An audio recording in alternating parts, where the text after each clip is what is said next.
to get your hands on science. And we're going to make some simple tools out of everyday things, starting with this banana. And maybe you've been using it as a telephone. Hello, Baba. Oh, good.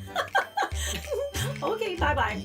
So once you're done using a banana as a telephone, let's think about if we could make a banana hammer. Now, right now, not so much. In fact, I'm actually making a hole in it. But you see, a banana is actually made up of about 75% water. So most of a banana, just water, along with the other good stuff like potassium, calcium, magnesium, zinc, you know, the good stuff, vitamin C. But right now, the sun is about to set outside. And so I'm going to place this banana on a table outside. It's 21 degrees. It's supposed to stay freezing all night long. In fact, in the morning when I go and retrieve it, it'll be about 5 degrees Fahrenheit, way below the freezing point here in the US. So let's go see if we can make a banana hammer. It is very cold out here. In fact, my phone says it's 21 degrees and it's right before the sun is going down. So we're going to give my idea of a banana hammer a try. We're going to put it right here on this table and we'll come out in the morning and see if perhaps we could actually nail something up with my banana hammer. As cold as it is, I'm pretty sure that it's going to be a hammer by in the morning. All right.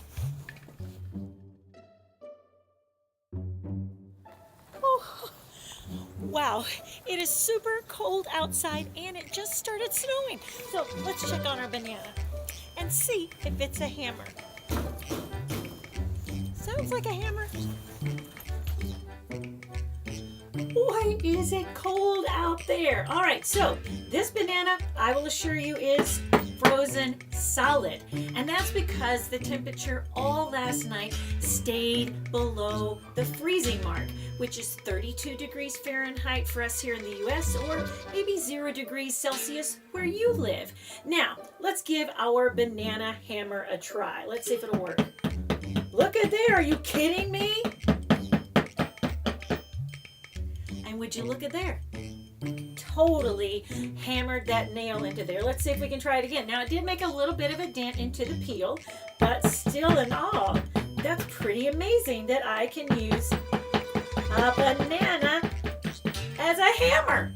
So what exactly is the science behind the old banana hammer? Well, you see, it stayed out all night long in freezing temperatures. It experienced a change of matter. It went from being mostly a liquid to a solid, and that's what freezing is. It takes liquid from its state into a solid state. Just like if we put water into our ice tray, if we put that in the freezer, what comes out? Ice cubes. So freezing is a process that just helps things go from liquid to a solid. So thusly, that's what makes our banana such a good hammer.